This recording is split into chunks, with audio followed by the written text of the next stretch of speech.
Welcome back to our channel, and our topic for today is about the difference between critical thinking and logic.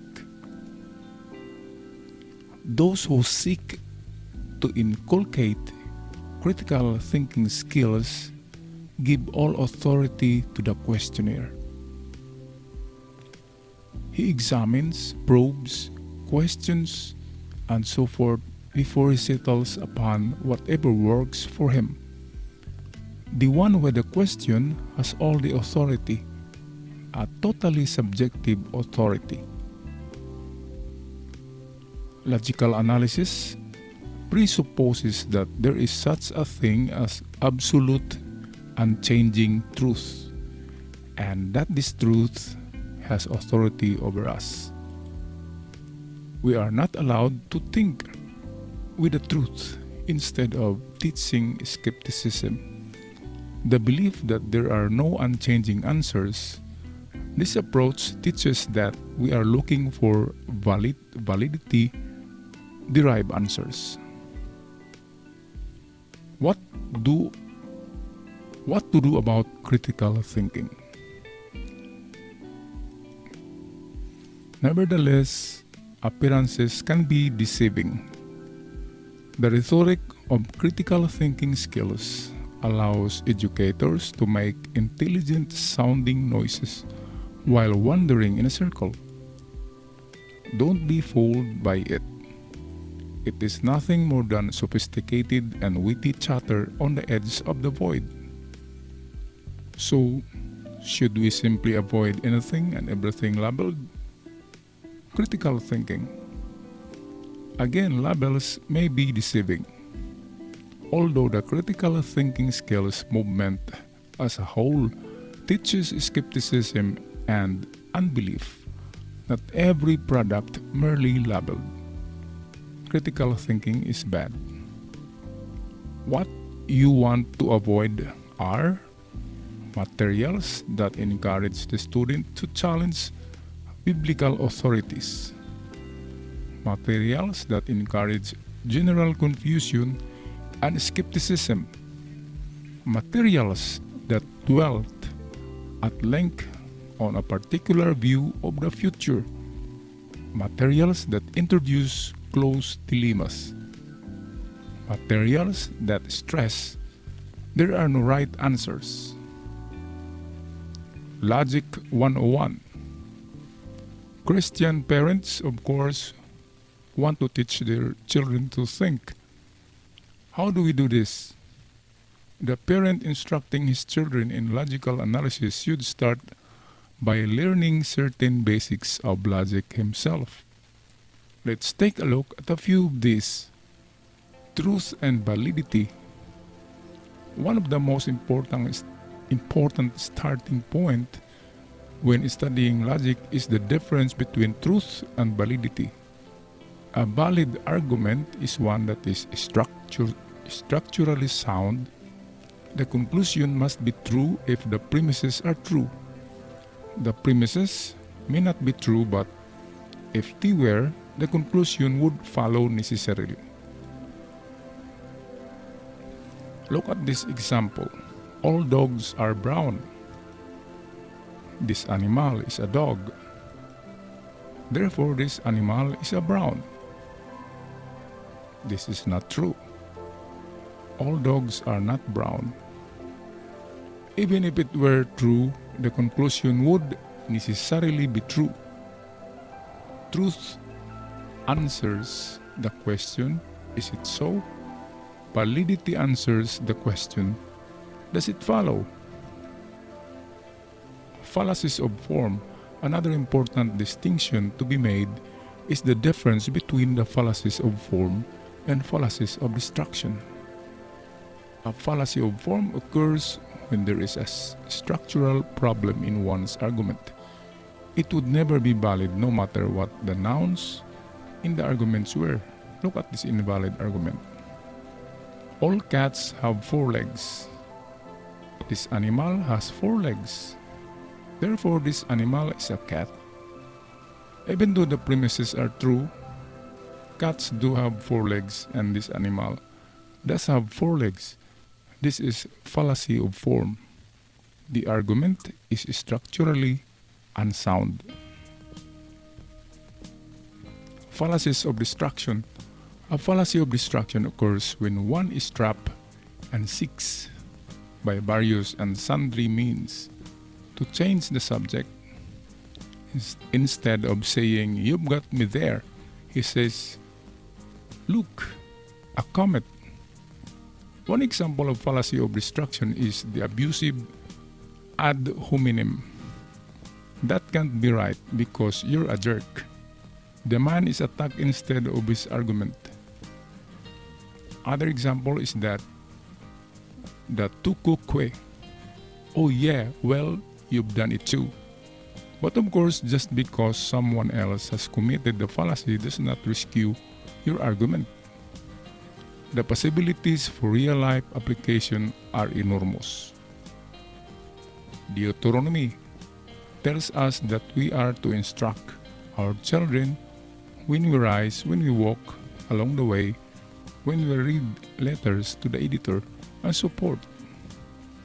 Our society has graciously provided us with abundant fallacious grist for our children's logical meal. I recall watching the news one time when my son suddenly pointed at the screen and gave the name of the fallacy. With any rigorous training at all, it is not long before your children will begin to see fallacies everywhere. Be warned, unbelievers aren't the only ones who make errors in logic. Logical contradiction will often surface in sermons, Christian books, etc. Christians will often say things that are true but still invalid. Are we obligated to defend such errors just because good people make them? By no means. Truth is still true, no matter how many invalid arguments are enlisted on its side, but how much better to read it for the invalid milestones that are so often tied around its neck. It is no real help to a child to teach him to applaud when he hears something with which he agrees. Even critical thinking professors do that. We should teach him always ask these two questions. Is the conclusion true? And what was the argument sound? If the argument was not sound, can he think of an argument that is? We want to inculcate both love of truth and trust in God's word, which is self-consistent, logical, and true. This is what Solomon was talking about when he said, "Wisdom is supreme, therefore get wisdom." Proverbs 4 verse 7. After all, we are not Christians because it works for us. Observation. The Star Trek series portray an optimistic technological future, but one filled with constant conflicts, such as the crew travels on their odyssey through the space. It show sometimes diminishes the role of human reason and possibility of objective knowledge. The Voyager series includes the first officer who is a Native American. He is a spirit guide that utilizes a combination of science and mysticism to help manage crisis situation. Ironically, the greatest threat is not being lost in some distant quadrant of space, but it is the loss of a personal inner ability.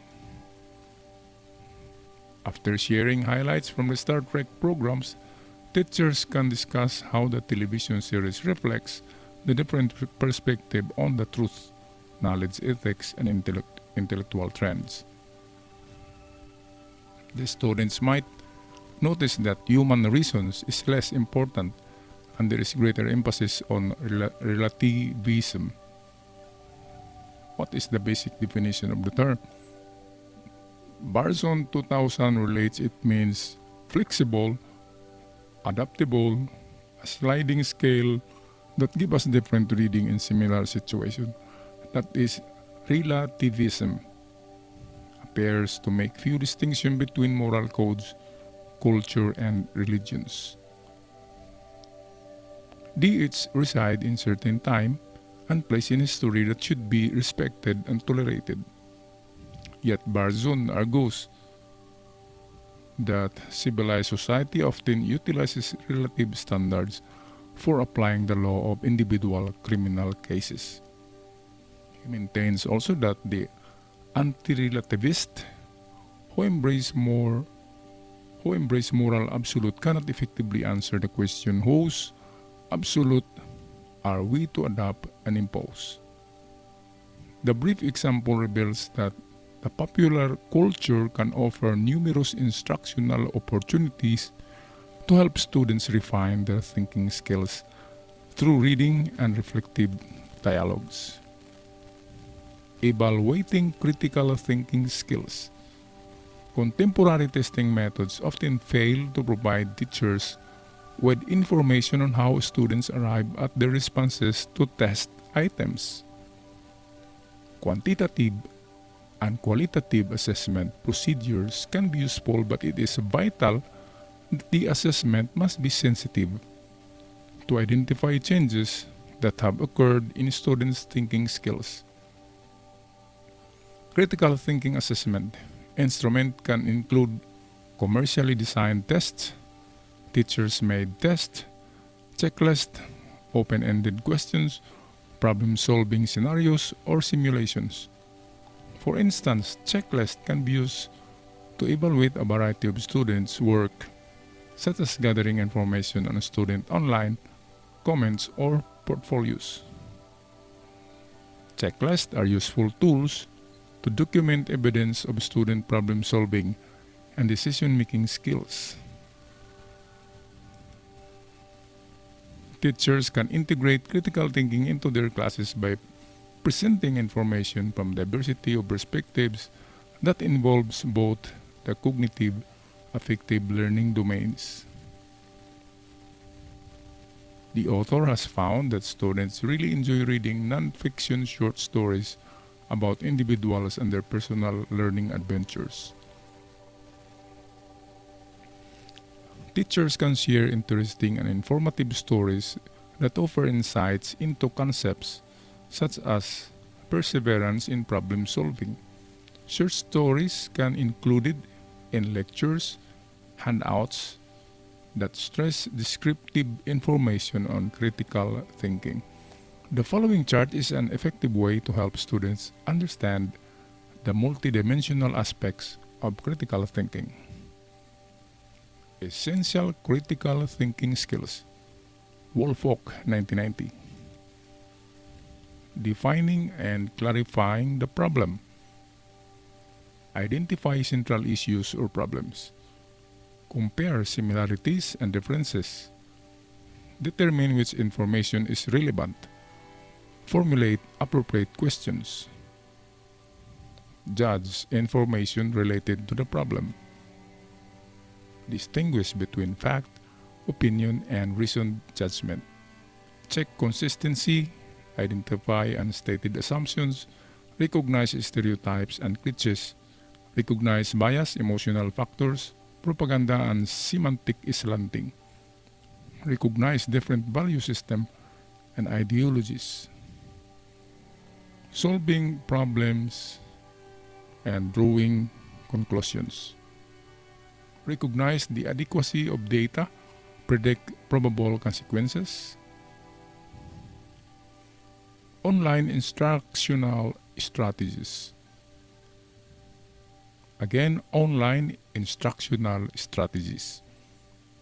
The affective and psychological dimensions of distance education are important aspects of the teaching and learning process.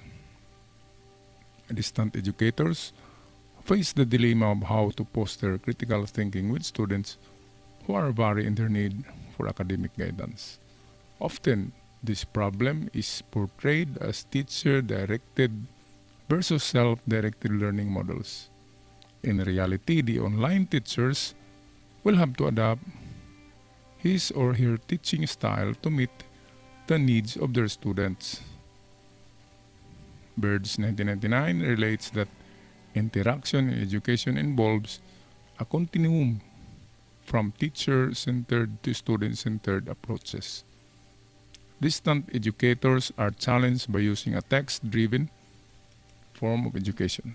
Today, online classes rely heavily on printed materials and teachers created lectures and handouts. Kirby and Goodpaster note language works intimately with all aspects of our thinking, sensing, feeling, remembering, creating, organizing, reasoning, evaluating, deciding, persuading, and acting.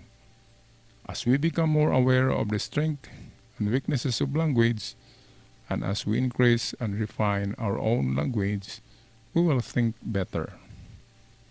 Conclusion: a major adult education goal is helping students become self-directed learners who learn to monitor and improve their thinking skills.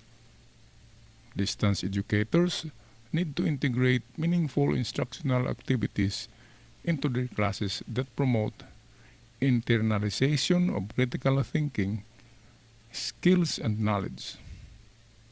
It is one of the unique challenges of teaching online, but this is essential to fostering classes and degree programs that prepare students for leadership roles in our society. Thank you so much, guys, for viewing. And don't forget, there are questions to be answered at the end of this video. Okay, guys, here are the questions for you to answer on a piece of white bond paper. Send the soft copy or the JPEG in our Google Classroom, and then the hard copy will be compiled in your brown envelope to be submitted after our midterm exam. So question number 1, is there a difference between logical thinking and critical thinking? Number 2, what is the relationship between critical thinking and logic?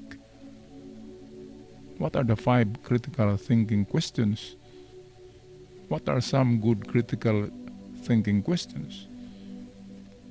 What are the 7 critical thinking skills? And number 7, what is critical thinking question? So 1, 2, 3, 4, 5, 6. All in all, we have only 6 questions. I was mistaken to tell you 7. Okay, guys, so I'll see you on our next lesson. Thank you so much for listening today. And don't forget to subscribe, share, and make a lot of comments on our videos. Thank you so much.